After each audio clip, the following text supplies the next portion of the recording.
ഞാനിപ്പോൾ നിൽക്കുന്നത് ട്രിവാൻഡ്രത്ത് പിരപ്പമൺകാട് എന്ന സ്ഥലത്തുള്ള നെൽപ്പാടത്തിൻ്റെ നടുവിലായി കാണുന്ന ഒരു ഏറുമാടത്തിലാണ്. മെഷീനുകളും പുസ്തകങ്ങളും വരുന്നതിന് മുമ്പ് ജ്ഞാനം കൈകളിലൂടെയും അനുഭവങ്ങളിലൂടെയും പകരപ്പെട്ടിരുന്നു. ഇവിടുത്തെ നാട്ടുകാരനായ ശ്രീധരൻ ചേട്ടൻ പഴയകാലത്തെ കൃഷിയെക്കുറിച്ചും ഇന്നത്തെ ആ നാട്ടിലെ വികസനത്തെക്കുറിച്ചുമുള്ള അനുഭവങ്ങൾ ഞങ്ങളോട് പങ്കുവച്ചു. എനിക്കിപ്പോൾ 80 വയസ്സ് പ്രായമുണ്ട്. അതിന് മുമ്പ് എത്രയെങ്കിലും വർഷത്തിന് പണ്ടേ ഉള്ളതാണ് ഇത് ഇടയ്ക്കോട്ട് ഏലയെന്നാണ് ഇതിനെ പറയുന്നത്. ഇടയ്ക്കോട് ഇടയ്ക്കോട് ഇത് പണ്ടേ കൃഷി ഇങ്ങനെ നടന്നുകൊണ്ടിരിക്കുകയാണ്. നല്ല വിളവും എല്ലാ കാര്യങ്ങളും ഉണ്ട്. എൻ്റെ പേര് ശ്രീധരൻ. എനിക്കിവിടെ ഇതെല്ലാം ഉണ്ടായിരുന്നു. അത് നമ്മളെ കൊടുത്ത്, കാരണം ഈ ഇങ്ങനെ പോച്ച പിടിച്ച് കിടന്നപ്പം പിന്നെ നോക്കാനൊന്നും ആളില്ല, അങ്ങനെ കൊടുത്ത് മറ്റുള്ള ആൾക്കാരെല്ലാവരും കൂടെ സഹകരിച്ചിറങ്ങി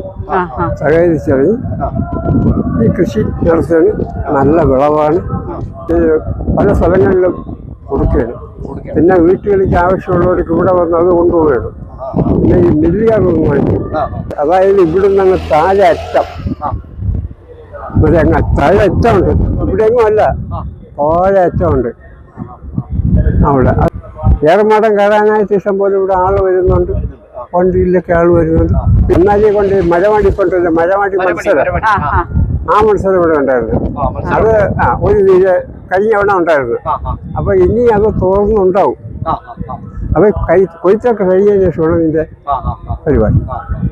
അങ്ങനെ ഇപ്പൊ നല്ല വികസനമാണ്. റോഡൊക്കെ ഇപ്പോഴും വന്നതാണ്.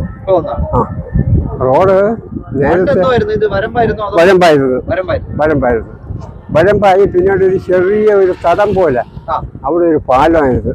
ആ പാലത്തിന്റെ പേര് വെട്ടിക്കൽ പാലം. അവിടെ ഈ നടന്നു പോകത്തൊക്കെ ഒരു പാലയുള്ളായിരുന്നു ആറ്റിന് കുറുക്കെ. അത് ആറ് വേണ്ട, ഈ ഇങ്ങനെ പോകുന്നതാണ് ആറ് ഇങ്ങനെ വരുന്നുണ്ട്. ഈ കോണില്ലേ ഇങ്ങനെ മതിയാണ്, ഇങ്ങനെ പോയിട്ട് അങ്ങ് താഴെ പോവുകയാണ്. അത് ആറാണ്. അതെ അതെ. ഇത് ചെറിയങ്കീഴ് പൊഴിക്കലി എന്നും പറഞ്ഞൊരു സ്ഥലമുണ്ട്. അവിടെ ചെന്നാണ് ഈ ആറ് കുളന്നത്. കായലിൽ പോയി കണക്ട് ആവും. അങ്ങനെയൊക്കെ ഉള്ള ഇത് നല്ല ഇപ്പം ഇവിടെ നല്ല പുരോഗമനം. ശശി എന്നാണ് MLA പേര്. ശശി ചെറിയങ്കീഴ് മണ്ഡലത്തിൽ നിന്ന് 3 തവണ ജയിച്ചൊരു മനുഷ്യനാണ്. അങ്ങനെ നല്ല പുരോഗമനം വന്നുണ്ട്. പല സ്ഥലത്തു നിന്ന് ആൾക്കാർ ഇവിടെ വരുന്നുണ്ട്. ഈ ക്ഷേത്രത്തിൻ്റെ പേരാണ് ഭൂതനാഥൻ കാവ്. ഇവിടെ ഇത് പണ്ടേ ഉള്ളതാണ്. നമുക്കൊക്കെ കേട്ടെ, ഇത് ഭൂതനാഥൻ കാവ് എന്നാണ് ഇതിൻ്റെ പേര്. ഈ ക്ഷേത്രത്തിൻ്റെ പേര്. ഇവിടെ പ്രാധാന്യം ഇവിടെ നടത്തുന്നത് കഥകളിയാണ്. കഥകളി ഇപ്പൊ 5 ദിവസത്തെ പരിപാടിയുണ്ട്. പക്ഷെ പണ്ട് ഒരു 8 ദിവസം വരുന്നത്. നമുക്കൊക്കെ ഇവിടെ ഒരു കഥകളി നടന്നുകൊണ്ട് ഇത്. അപ്പൊ ഇനി ഇതൊരു 3 മാസം കഴിയും ഓണത്തിന് കട്ടിയാൻ. പക്ഷെ ഓണത്തിന് 2 മാസമേ ഉള്ളൂ ഇനി. ഇത് 3 മാസം. അതായത് ഒരു കൃഷി ചെയ്താൽ 6 മാസം കഴിഞ്ഞ് അത് കൊയ്യാനും. ഇപ്പൊ അങ്ങനെയല്ല, 3-ാം മാസത്തിൽ കൊയ്യാൻ. ഇളവിത്ത് എന്നാണ് ഇതിന്റെ പേര്. അപ്പം കൃഷിപ്പാറ്റും ചെയ്ത് സാധനങ്ങളൊക്കെ കൊടുക്കും. അത് വീട്ടിൽ നടത്തും. നല്ല വേലയാണ്. ഒരു 10 കോടി അങ്ങനെ പല സ്ഥലത്തു നിന്നും അതിനെ കൊണ്ടുവന്ന് ഇവിടെ മഴ അടിക്കുന്നത്. അപ്പം വേറൊരു കാര്യം, ഈ മഴ അടിച്ചപ്പോൾ ഈ വരമ്പെല്ലാം മാറ്റും. ഒറ്റ വരമ്പ് കംപ്ലീറ്റ് മാറ്റും. പിന്നെ അവിടെ കല്ല് വെച്ചിട്ട് പിന്നെ ഈ മഴ പലരെയും നിലമാണ്. ഒരാളിൻ്റെ അല്ല, പലരുടെയും. ഈ ശേഖരിക്കുന്ന ആ നില നമുക്കുള്ളതായിരുന്നു. ഈ സത്യാലയം കേട്ടാ.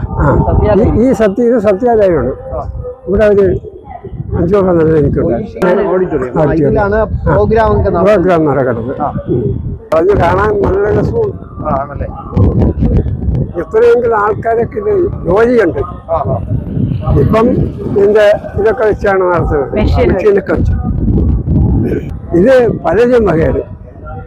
ഇപ്പൊ ഒരാളെടുത്ത് അതില്ല പൊതുവിൽ 5-6 പേര് കൂടി കൃഷി ചെയ്യും. അവർക്ക് നല്ല ആദായം എന്നാണ് പറയുന്നത്.